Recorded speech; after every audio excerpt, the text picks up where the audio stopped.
Breaking news. Atiku insists on stripping Tinubu in U.S. court as president blames Chicago University on disparities in credentials. Wow.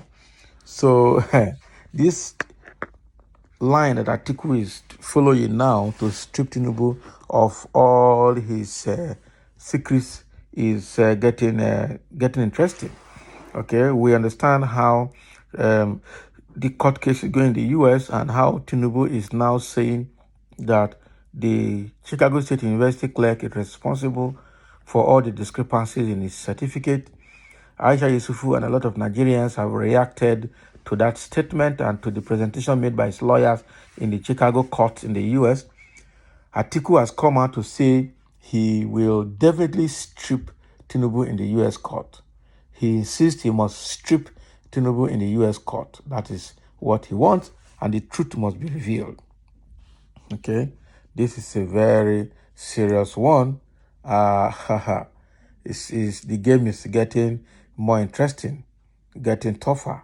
Okay, the controversy surrounding the embattled President Bola Ahmed Tinubu may have reached its point of demystification as the presidential candidate of the People Democratic Party, Alhaji Atiku Abubakar, is hell-bent on confirming whether he attended Chicago State University, not with the United States Court, already attending to the nagging issue.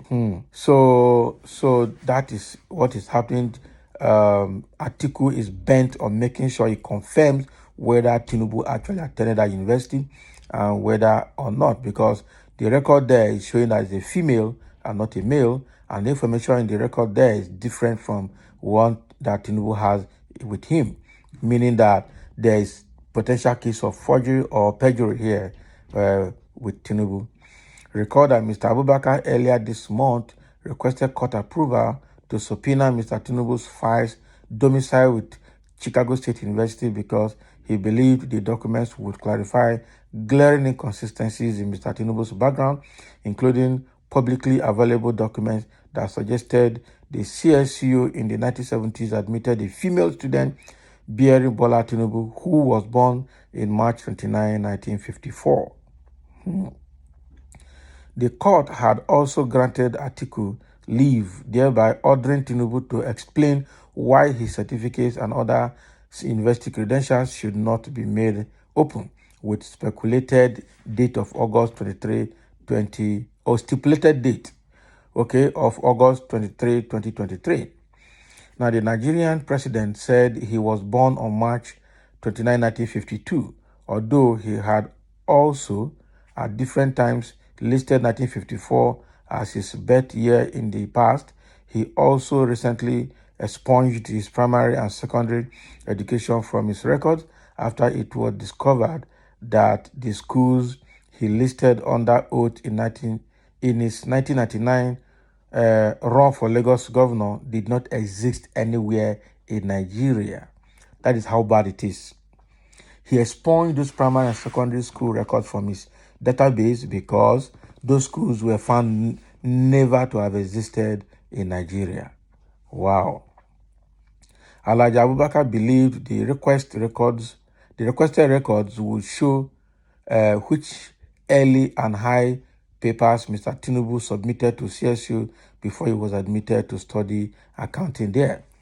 PDP presidential candidate had sued to obtain Mr. Tinubu's school record under a U.S.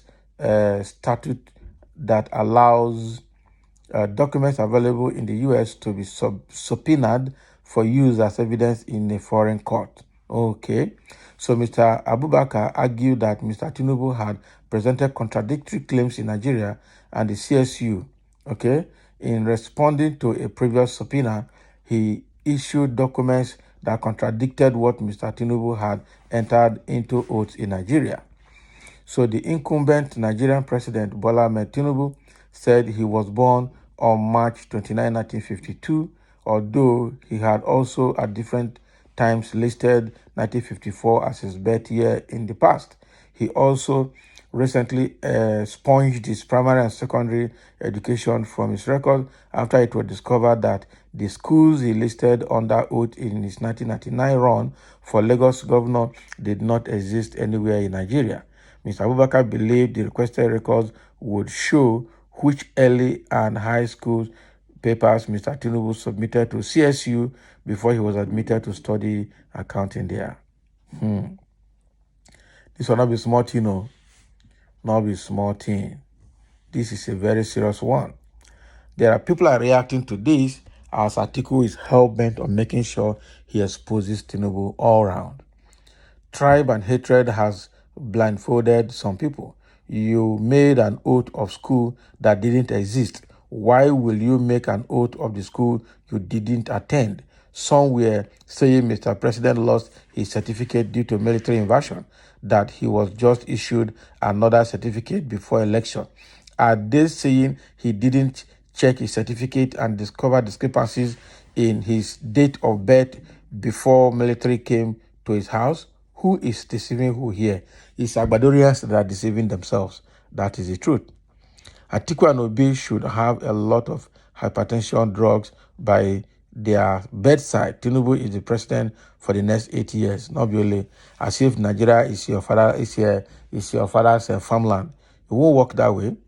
So this criminal Tinubu couldn't have noticed the errors and corrected them since 1979. What was the name of the clerk? Or is the clerk also hermaphrodite? Okay, like Bobrisky, Ebola, Tinubu Luta, scandal upon scandal. Someone say relax. Tinubu just recently collected the certificate. The first one was carted away by the military, according to him. I think it was last year or early this year, the school issued another one. Interestingly, the case is before a U.S. court. His lies or truth will soon be revealed. Tinubu not get shame at all. This thing is just too much on him. It's just too much on him. That is true. Somebody say, this Tinubu is hardened criminal without remorse. Even Lucifer, his father, is better than him. Imagine submitting names of schools that don't exist anywhere, bearing the name of a female and claiming to be born in 1952 versus 1954, while his real year should be around 1932 to 1934. Atiku, we are in support of you and Obi. That criminal must be disgraced out of office. That is it. Atiku Luta, he can't be president of Nigeria now. No, wahala, may the time be rich first. Okay? Who said so? So the fact remains here that Tinubu's case is getting more interesting and the thing is being reviewed. Now, Tinubu is saying that the truth is being reviewed. He's about to put the blame on the CSU clerk. Okay, let's see how Chicago State University will react to that. Thank you for listening, and let's have your comment. Atiku is still doing his job.